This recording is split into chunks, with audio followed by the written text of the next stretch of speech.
Welcome to our first episode of Finance Bro. My name is Jimmy and with me is Simon. Hello. So we are the Finance Bro. And for a start, maybe many of you guys will be questioning why is this podcast here for? So maybe I can let Simon explain more about this. Yeah, so for this podcast settings, right, it has been in discussion for longest time. So we are thinking about this, but we just don't have the idea and about how the structure is going to look like. And in I think 2023, we started to discuss this, but we just procrastinate. But anyway, it's a good start, first victory. Okay, so we are starting this podcast just on this sole reason. Because we have been in this financial industry for collectively more than 20 years, okay, both of us are financial advisor. And one thing for sure we realize is that for income, the fresh grad is getting higher income right now, okay? And then over the 10 years, while we are doing reviews for each individuals or friends, we realize something that their income also grow, but they have attained nothing. So they're pretty much the same, just the expense is a bit higher. Okay, so we try to find out why people can grow from affluent individuals to high net worth individuals.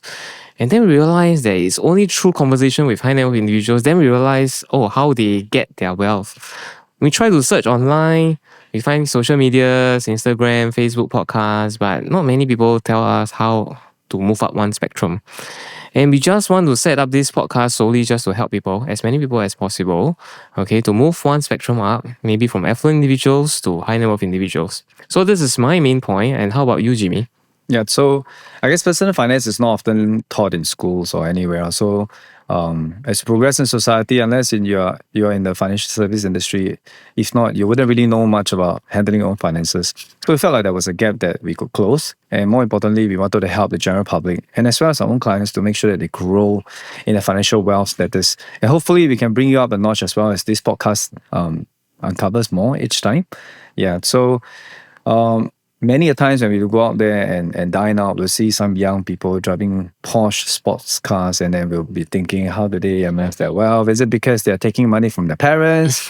Or do they have sugar daddies and mummies out there? Or perhaps even maybe are they laundering money? Once in a while you go to your HDB car park, then you see some supercar, you've been thinking to yourself, why would you be able to afford a Lamborghini?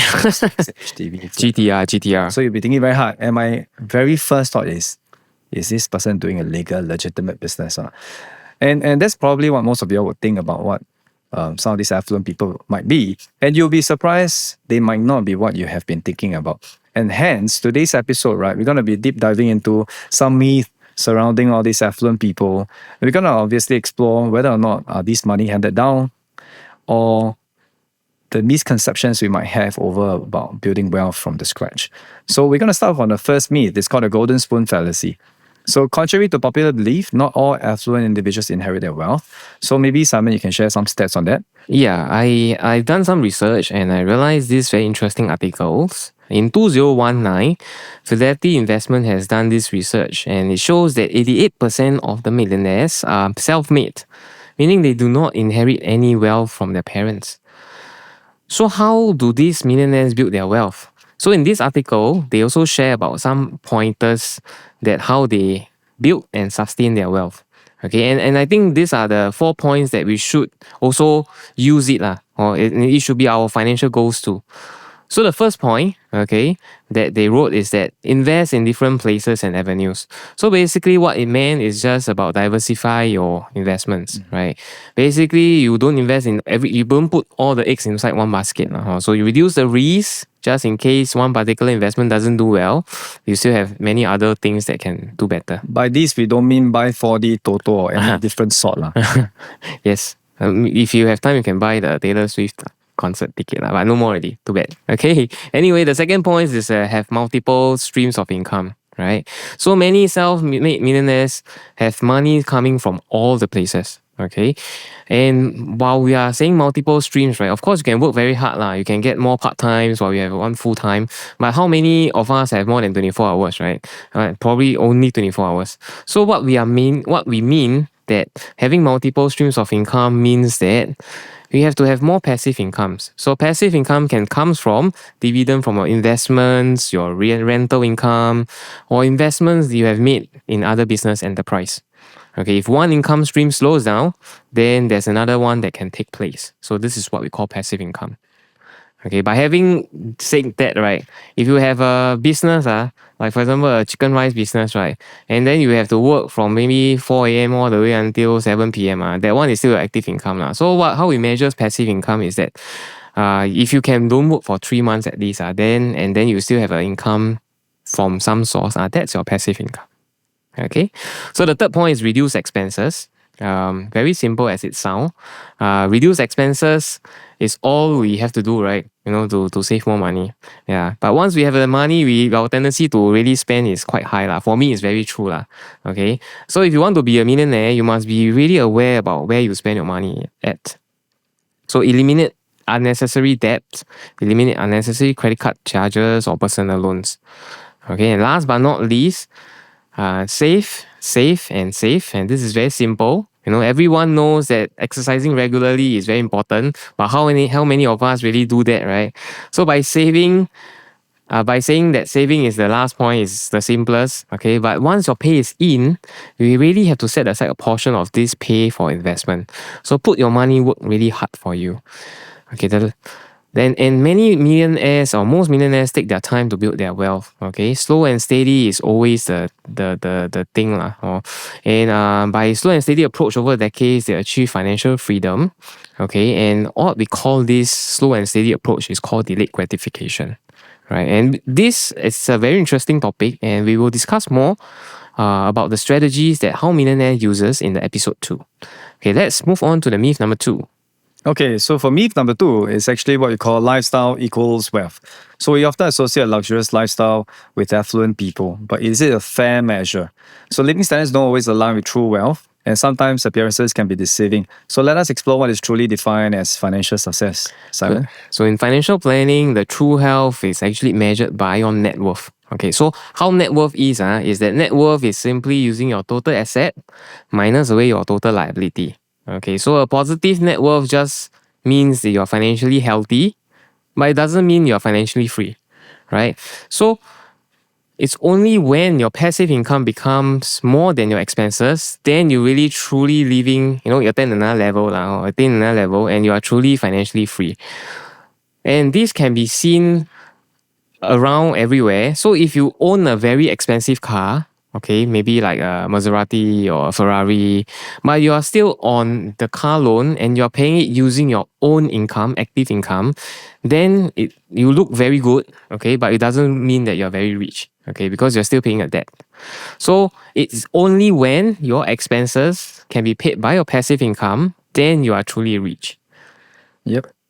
So this is especially so if you're starting a career in a lot of self-employed platforms. It could be small businesses to insurance people or property realtors. I guess the tendency for these people to splurge and flex their wealth is quite rampant on the internet. I don't have to explain about this, right? But the key thing is if you have a car and it's taking out a full loan, you will look very nice on the streets, but then when you go home, you look at your bank statements and you wonder like what is life all about? And it's probably not very sustainable. So for self-employed people, I think this is the time where you have to really listen to our advisors here and make sure you plan ahead wisely. So moving on is our third myth. It's called affluent versus high net worth. Are these terms interchangeable? Nope, they're not. So we'll break down the differences between being affluent and having a high net worth individuals. So let us address what mass affluent really means. We'll show you some of the reports and statistics on what categorize these people as mass affluent, and you'll also be surprised you might actually just fall within the spectrum. So we're going to pull up the table. And this is actually based on Standard Chartered Wealth Expectancy Report in 2019, where they categorize emerging affluent, and high net worth. So you can see what's circled within the red circle. It's in Singapore. So if you do earn an income of a $5,000 amount to $10,631 a month, you would then naturally be classified as emerging affluent. And of course, if you earn more than $10,000 and $632 a month, then that will classify you as affluent. And finally, as a high net worth, if you have assets or net worth more than US dollar of $1 million and more, that will classify you naturally under high net worth category. So we are affluent. Yeah, many of us are affluent. So living in Singapore is a good thing. A lot of people are actually classified emerging affluent. Yeah. But typically that refers to people or household income that has a high income. And it's a measure of how much money is earned, often annually. Affluence is more about the flow of money, reflecting a comfortable or well-to-do lifestyle. However, it does not necessarily indicate significant accumulated wealth or assets. So based on the recent articles in Straits Times, the Singapore Department of Statistics, our median income from household in Singapore, it's about 10,869 a month in 2023. And it has rose about 7.6% from $10,099 in 2022. So what this means is that most of us are actually in this affluent category without us knowing about it. And this is also true when we talk to our peers and our friends, the lifestyle they've enjoyed, such as buying Taylor Swift concert tickets. And some even go for a few rounds and one streak. I think I have a friend who went to Sydney and come to Singapore. Both. Yeah. And you will see a lot of people posting in omakase posh restaurants on their IG handles, frequently traveling, posting about their trips abroad. And that also all means that they are earning a comfortable income, and that's why they can enjoy such lifestyles. Yeah. And for high net worth, on the other hand, it's actually a measure of wealth and not just really the income. It takes into account of the person's or family assets minus the liabilities. So the high net worth individuals have a substantial amount of wealth accumulated over time. This includes the real estate, investments, savings, and any other valuable assets. So why do they really differ? The crucial difference lies actually in the evaluation criteria.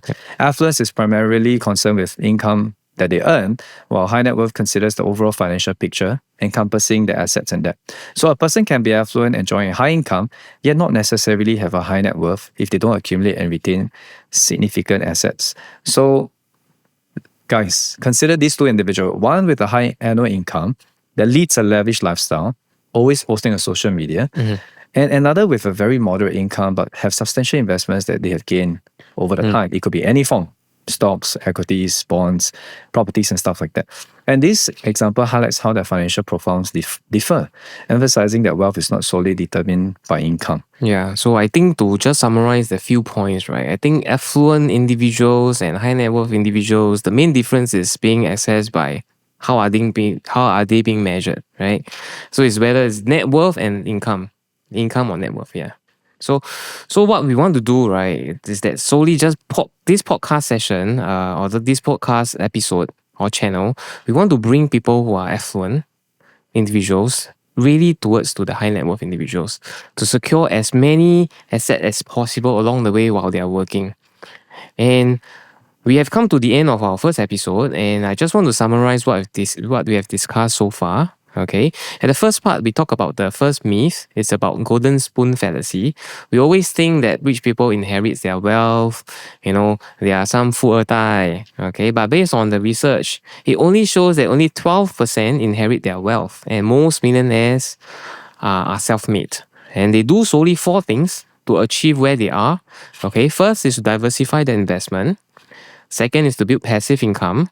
Third is to reduce expenses. And the last is to save a portion of money every month just for investment.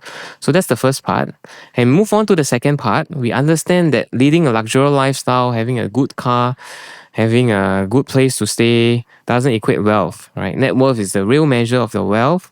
And if your passive income is not more than expenses, and then you have not attained the financial freedom yet. And last but not least, we clearly define what's affluent individual and what is high net worth individual, right? It's just about how they're being evaluated. And affluent people just provide a snapshot of their income. High net worth reflects a long-term financial stability and accumulated assets. So recognizing what is affluent individual and recognizing what is high net worth individuals really set us clearly on what we should aim for and set our financial goals. Right, so we can make more informed decision about financial futures. Gain more asset, guys. I think that's the only key thing to be reached. Yeah. So over to you, Jimmy. Yeah. So the whole point is not to curb your spending altogether. It's more like gathering enough assets before you start thinking about spending.